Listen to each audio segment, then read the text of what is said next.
Hello दोस्तों, आज जो मैं आपके लिए टॉपिक लेकर आया हूँ वो है केंद्रीय मंत्रिपरिषद।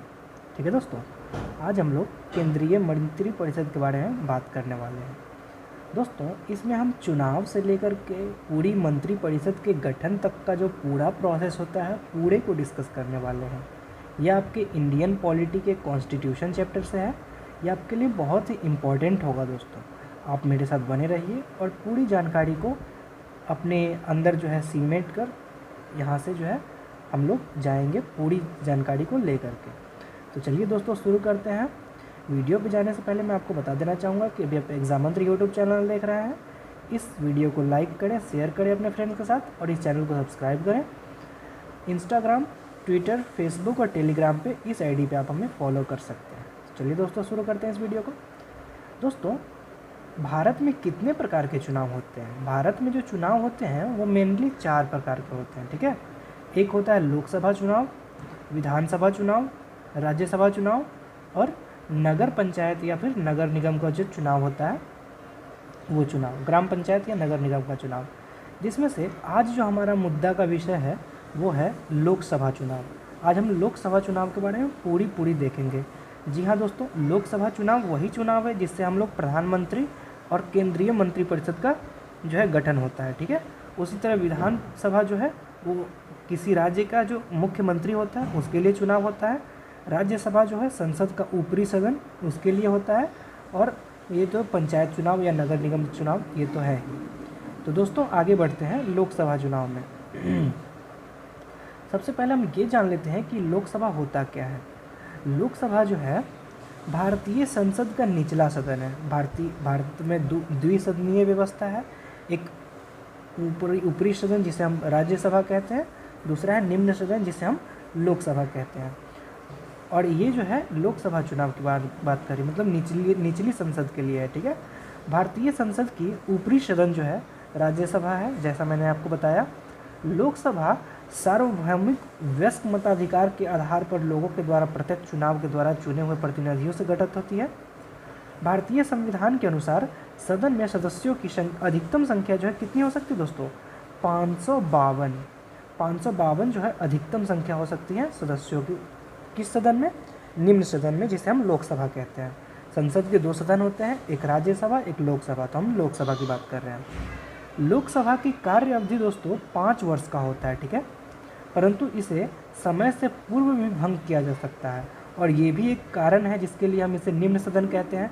राज्यसभा कभी भंग नहीं होती और लोकसभा जो हम कभी भी भंग हो सकती है और 5 साल के बाद तो ये ऑटोमेटिकली भंग हो जाती है। ठीक है, उसके बाद बात करें तो कभी भी 5 साल पूरे करके लोकसभा खुद ही भंग हो जाती है। ठीक है, यानी उसका कार्यकाल खत्म हो जाता है, दोबारा इलेक्शन होते हैं। ठीक है, और नई लोकसभा बनती है। ठीक है, इलेक्शन होती है जब कार्यकाल खत्म हो जाता है या भंग हो जाता है बीच में भी तो, और नई जो है लोकसभा बनती है। ठीक है, इलेक्शन कमीशन जल्द ही नए चुनाव की घोषणा करता है, टाइम टेबल बनाता है, फिर चुनाव होते हैं और नई लोकसभा का गठन होता है। चुनाव के बाद जो है नई लोकसभा का गठन होता है, क्योंकि 6 महीने के भीतर सरकार बनाना ज़रूरी है। ये अगर आपातकालीन देश में अगर कोई परिस्थिति चल रही हो तो उसके लिए ये लागू नहीं होता, लेकिन अगर कोई आपातकालीन की स्थिति नहीं है तो 6 महीने के अंदर जो है सरकार बनाना ज़रूरी हो जाता है। चलिए दोस्तों आगे देखते हैं। तो दोस्तों यहाँ पे अभी आप अपने स्क्रीन पे बिहार राज्य का 2 मैप देख पा रहे होंगे। तो इस मैप में मैंने आपको क्या दिखाने की कोशिश करी है कि जैसे अभी हमने देखा था कि 4 तरह के लोकसभा चुनाव होते हैं भारत में, जिसमें एक विधानसभा चुनाव भी था और एक लोकसभा चुनाव भी था। तो दोस्तों विधानसभा चुनाव और लोकसभा चुनाव के लिए जो विधानसभा तो वो चुनाव है जिससे राज्य के मुख्यमंत्री बनते हैं, तथा लोकसभा जो है भारत का प्रधानमंत्री पद के लिए होता है। तो हर राज्य का जो है विधानसभा की सीटें अलग होती है। जैसे अगर बिहार के विधानसभा की सीट की बात करें तो 243 है, और बिहार में अगर लोकसभा सीटों की संख्या की बात करें तो 40 है। तो इसी सीटों के आधार पर जो है पूरे बिहार को, हालांकि मैंने यहाँ पे आप किसी भी राज्य का जो है ले सकते हैं एग्जाम्पल, लेकिन यहाँ पे मैंने बिहार का ही क्यों लिया है क्योंकि बिहार में जो है आने वाले दिनों में कुछ ही समय में इलेक्शन होने वाला है और ये आपको समझने में बेहतर मदद कर सकता है। तो देखिए दोस्तों, चूँकि बिहार में जो है विधानसभा सीटों की संख्या 243 है, इसलिए पूरे बिहार को 243 क्षेत्रों में बांटा जाता है, जिसे हम क्या कहते हैं, विधानसभा क्षेत्र। और हर क्षेत्र से एक प्रतिनिधि जो है, वैसे तो 2-3 प्रतिनिधि खड़े होते हैं, और जो बहुमत हासिल करता उस क्षेत्र से, वह उस क्षेत्र का जो है बहुमत का प्रतिनिधि होता है, और वह उस क्षेत्र का जो है नेतृत्व करता है। ठीक है, और उन्हीं 243 क्षेत्रों से एक एक प्रतिनिधि चुनकर आते हैं, और वो मिलकर के जो है सरकार बनाते हैं। ठीक है, उसी तरह से अगर लोकसभा की बात करें तो लोकसभा में हमने पहले ही देख चुका है कि 552 सीटें होती है, लेकिन 552 सीट तो पूरे भारत की है। जैसे अगर हम विधानसभा की बात करें तो ऐसे भी इसमें तो बिहार में ही सरकार बननी है। ठीक है, तो बिहार में ही सरकार बननी है, तो पूरे बिहार की ही बात हो रही है। लेकिन यहाँ पे ऐसा नहीं है दोस्तों, लोकसभा तो पूरे भारत की होती है, मतलब केंद्रीय चीज़ है। तो केंद्रीय चीज़ है तो इसीलिए इसमें 552 सीट है, जिसमें बिहार को कितनी सीटें हों, मतलब बिहार के कितने प्रतिनिधि होंगे, बिहार के 40 प्रतिनिधि होंगे। ठीक है, और ये 40 जो है, तो इसीलिए अब बिहार को कितने हिस्सों में बांटा जाएगा, 40 हिस्सों में बांटा जाएगा, 40 क्षेत्रों में बांटा जाएगा, जिसे हम क्या बोलेंगे, लोकसभा क्षेत्र। तो आप अक्सर ही चुनाव के दिनों में विधानसभा क्षेत्र या लोकसभा क्षेत्र का जिक्र सुनते होंगे। तो बिहार को आप देख सकते हैं कि यहाँ पे कैसे 243 हिस्सों में क्षेत्रों में बांटा गया है, और यहाँ पे कैसे 40 क्षेत्रों में बांटा गया है। तो जैसे अगर किसी और राज्य की बात कर ले, तो किसी और राज्य में जो है लोकसभा सीटों की संख्या अलग होगी। जैसे में अगर यूपी की बात करें तो उसका जो है 80 के आसपास है, अगर दूसरे राज्य बिहार की बात कर ले तो इसका जो है 40 के आसपास है। ठीक है, तो ये जो है 40 लोकसभा क्षेत्रों में बांट दिया जाएगा, और हर लोकसभा क्षेत्र से एक प्रतिनिधि जो है, जो बहुमत वाले प्रतिनिधि होंगे, वो चुनकर आएंगे। और टोटल मिलाकर अगर पूरे भारत की लोकसभा सीटों की बात करें तो 552 होती है। हालांकि 552 में अभी जो है 545 ही यूज़ में है, क्योंकि कुछ जो है भारत का हिस्सा जो अक्साई चीन वाले हिस्सा है, उस पे जो है हमारा प्रतिनिधि नहीं होता है, क्योंकि वो हमारा सो कॉल्ड रीजन है, और उसे मतलब पाकिस्तान और जो है चीन ने ऑक्युपाई करके रखा है। इसलिए अभी जो है 545 ही होते हैं हमारे संसद में। ठीक है दोस्तों, लेकिन अधिकतम कितना है, 552। ठीक है, तो दोस्तों अगर इसी पे बात कर ले तो मुझे उम्मीद है कि आप लोकसभा और विधानसभा क्षेत्र तो समझ गए होंगे। उसके बाद आगे बात करते हैं कि यदि कोई नवीन लोकसभा चुनी जाती है, चुनाव तो अब हो चुका है दोस्तों, चुनाव कैसे होता है मैंने आपको बता दिया। अगर कोई नवीन लोकसभा चुनी जाती है, लोकसभा चुन ली गई है, ठीक है दोस्तों, तो अगर कोई नवीन लोकसभा चुनी जाती है तो राष्ट्रपति उस सदस्य को कार्यवाहक स्पीकर नियुक्त करता है, जिसको संसद में सबसे ज़्यादा लंबा अनुभव होता है। ठीक है, उसे कार्यवाहक स्पीकर नियुक्त किया जाता है। ठीक है, वह राष्ट्रपति द्वारा शपथ ग्रहण करता है, और उसके 2 कार्य होते हैं। एक तो संसद में सदस्यों को शपथ दिलवाना, एवं नवीन स्पीकर का चुनाव प्रक्रिया का अध्यक्ष भी वही बनता है। मतलब नया स्पीकर जो बनना है, उसका जो चुनाव प्रक्रिया होगा, उसका अध्यक्ष भी वही बंदा होगा जो कार्यवाहक स्पीकर था। ठीक है, उसके बाद अब क्या होता है कि सबसे अधिक सीटें प्राप्त करने वाली, अब पूरे भारत भर में जो सरकार मतलब जो सीटें बनी थी, जैसे बिहार को 40 सीटें, बिहार से 40 प्रतिनिधि गए थे, उसी तरह से 545 प्रतिनिधि पूरे भारत से चुन कर जाएंगे। ठीक है, और वही सब मिलकर जो है एक जो है सरकार, मतलब एक सरकार या फिर पार्टी कह लीजिए, तो सबसे अधिक सीटें प्राप्त करने वाली पार्टी को पार्टी या गठबंधन, या तो कोई पार्टी सबसे अधिक सीट प्राप्त करेगा जो मेजोरिटी साबित करेगा पूरे देश भर में, या फिर अलायंस से या फिर गठबंधन से भी तो हो सकता है।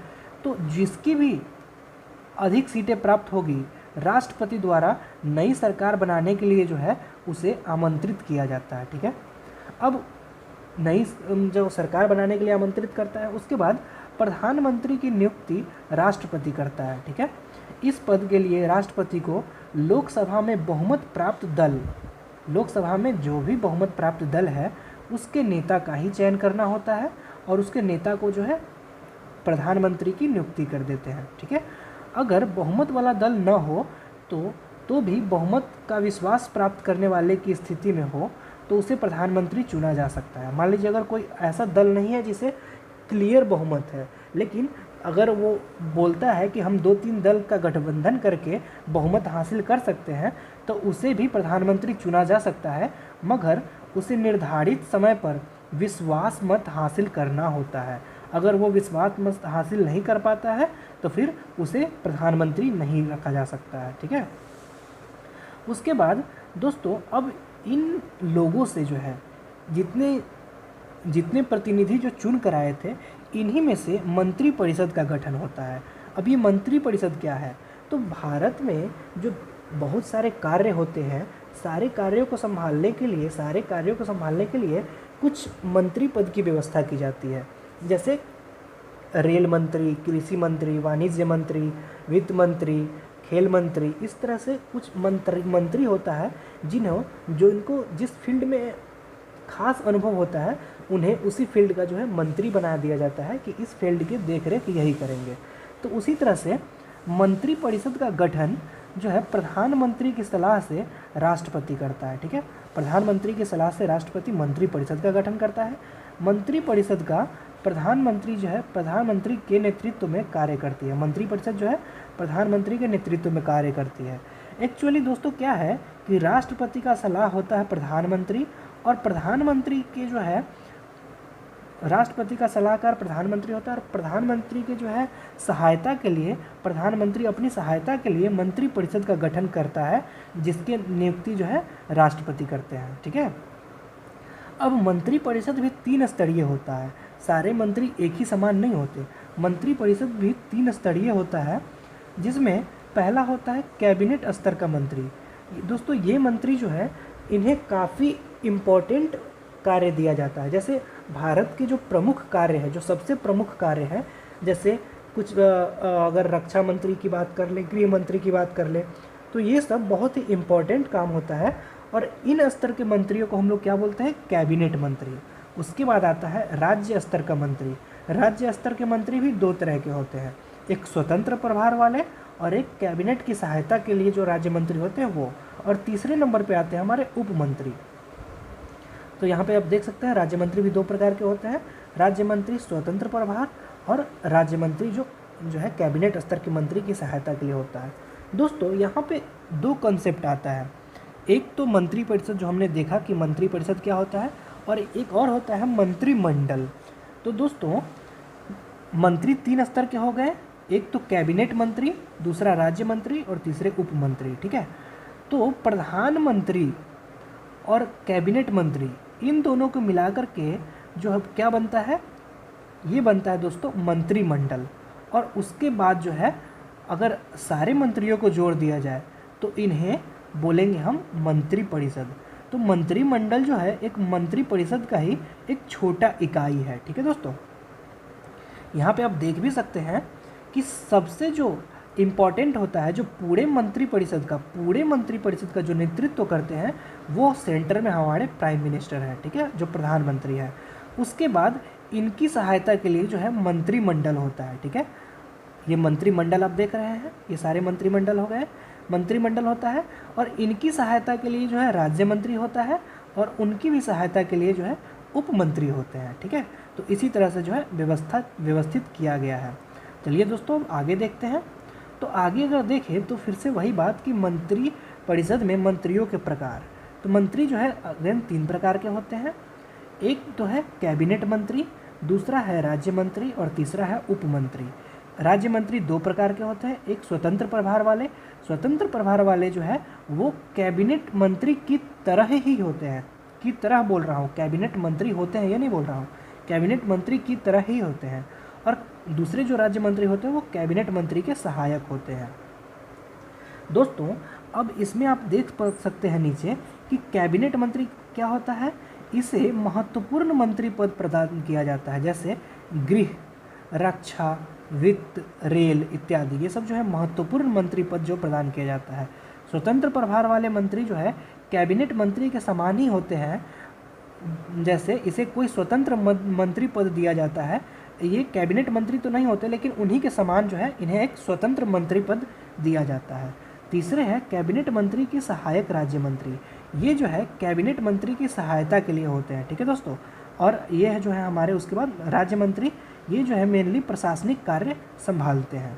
आगे बढ़े दोस्तों, तो अब जो है हम देख लेते हैं कि मंत्रिपरिषद और मंत्रिमंडल में क्या अंतर होता है। तो मंत्रिपरिषद मैंने इस साइड लिख दिया और मंत्रिमंडल इस साइड लिख दिया। देखिए दोस्तों क्या अंतर है। इसमें जो मंत्री जो होते हैं, मंत्रियों को 3 श्रेणी में रखा जाता है। मंत्रिपरिषद के मंत्रियों को 3 श्रेणी में रखा जाता है, कैबिनेट मंत्री, राज्य मंत्री और उप मंत्री। और इसी के कैबिनेट मंत्री को ही जो है मंत्रिमंडल कहा जाता है। प्रधानमंत्री और कैबिनेट मंत्री को ही मंत्रिमंडल कहा जाता है। इसमें केवल कैबिनेट मंत्री शामिल होते हैं, तो यह मंत्रिपरिषद का ही एक भाग है। अगला पॉइंट देखें तो इसके कार्यों का निर्धारण जो है मंत्रिमंडल करती है। यह मंत्रिमंडल के निर्णयों को लागू करती है। देखिए दोस्तों, ये जो है मंत्रिमंडल, ये जो दूसरा देख रहे हैं, मंत्रिमंडल के ही कार्यों को जो है ये लागू करते हैं, ठीक है। और मंत्री, ये जो है राजनीतिक निर्णय मंत्रिपरिषद लेती है, ठीक है। उसके बाद जो है अगला पॉइंट अगर देखें तो यह सरकारी कार्यों हेतु एक साथ बैठक नहीं करती है। मंत्रिपरिषद का कोई सामूहिक कार्य नहीं है दोस्तों, लेकिन मंत्रिमंडल एक निकाय की तरह है। यह सामान्यतः हफ्ते में एक बार बैठक करती है और सरकारी कार्यों के संबंध में निर्णय करती है। इसके कार्यकलाप सामूहिक होते हैं दोस्तों। मंत्रिमंडल का जो है सामूहिक बैठक होता है, सब मिलकर निर्णय लेते हैं, जबकि मंत्रिपरिषद का कोई सामूहिक कार्य नहीं होता है। अगला पॉइंट अगर हम देखें दोस्तों, तो यह एक बड़ा निकाय है। मंत्रिपरिषद एक बड़ा निकाय है, लेकिन इसके पावर कम है। निकाय बड़ा है जिसमें 60 से 70 मंत्री होते हैं, लेकिन इसके पावर कम है। और उसी तरह मंत्रिमंडल की बात करें तो यह एक लघु निकाय है जिसमें 15 से 20 मंत्री ही होते हैं, लेकिन इनके पावर्स अधिक है, ठीक है दोस्तों। तो चलिए अब आगे थोड़ा बढ़ते हैं दोस्तों। अब एक इम्पॉर्टेंट बिंदु है, महत्वपूर्ण बिंदु जो है उसको हम बात कर लेते हैं कि हमने चुनाव की बात तो करी थी, लेकिन उसमें भी क्या है कि अगर कोई व्यक्ति चुनाव हार गया हो और उसे मंत्री पद देना हो तो दिया जा सकता है। अगर कोई व्यक्ति चुनाव हार गया हो और उसे मंत्री पद देना हो तो दिया जा सकता है, बशर्ते कि उस व्यक्ति को 6 माह के भीतर संसद के किसी सदन, संसद के 2 सदन होते हैं, लोकसभा या राज्यसभा, किसी सदन की सदस्यता हासिल करनी होगी। मतलब अगर कोई व्यक्ति है जो चुनाव हार गया हो और उसे अगर मंत्री पद देना हो तो उसे जो है 6 माह के भीतर जो है संसद की सदस्यता हासिल करनी होगी, चाहे वो लोकसभा की सदस्यता ले और या राज्यसभा की ले। तो जनरली जो है लोग राज्यसभा ही लेते हैं। आप एक एग्जाम्पल देख सकते हैं कि कांग्रेस की सरकार में मनमोहन सिंह जो थे वो चुनाव जीत कर नहीं आए थे। उन्होंने कभी चुनाव में प्रत्याशी बने ही नहीं, वह प्रधानमंत्री बने थे, लेकिन राज्यसभा के सदस्य होने के नाते, ठीक है, वो लोकसभा के सदस्य जो है कहीं से चुनाव जीत कर नहीं आए थे, ठीक है। उसके बाद बात करें तो ऐसे मंत्री जो राज्यसभा का सदस्य होगा और मंत्री पद धारण करता होगा, जैसे हमारे मनमोहन सिंह जी राज्यसभा के सदस्य थे और मंत्री पद धारण करते थे, प्रधानमंत्री ही थे, मंत्रिमंडल के सबसे प्रमुख ही थे, तो उनका भी उत्तरदायित्व जो है लोकसभा के प्रति होगी। ऐसा नहीं है कि वो राज्यसभा के मेंबर है तो उनका उत्तरदायित्व लोकसभा के प्रति नहीं होगा, क्योंकि वो मंत्री पद धारण करते हैं, इसलिए उनका भी उत्तरदायित्व जो है लोकसभा के प्रति होगी। अगर आगे बात करें तो मंत्रिपरिषद का जो है व्यक्तिगत उत्तरदायित्व, अगर मंत्रिपरिषद के हम व्यक्तिगत उत्तरदायित्व की बात करें तो उसका व्यक्तिगत उत्तरदायित्व जो है राष्ट्रपति के प्रति होता है।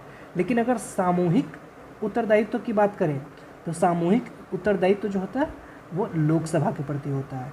दोस्तों, मैंने इस वीडियो में आपको बहुत ही अच्छे से पूरा चुनाव से लेकर के जो है मंत्रिपरिषद और मंत्रिमंडल के गठन तक जो है सारी बातें बताने की कोशिश करी है। मैं उम्मीद करता हूं कि ये वीडियो आपको पसंद आया होगा। इस वीडियो को अगर पसंद आया है तो लाइक करें, शेयर करें और इस चैनल को सब्सक्राइब करें। दोस्तों, मैं आपसे अलविदा लेना चाहूँगा। धन्यवाद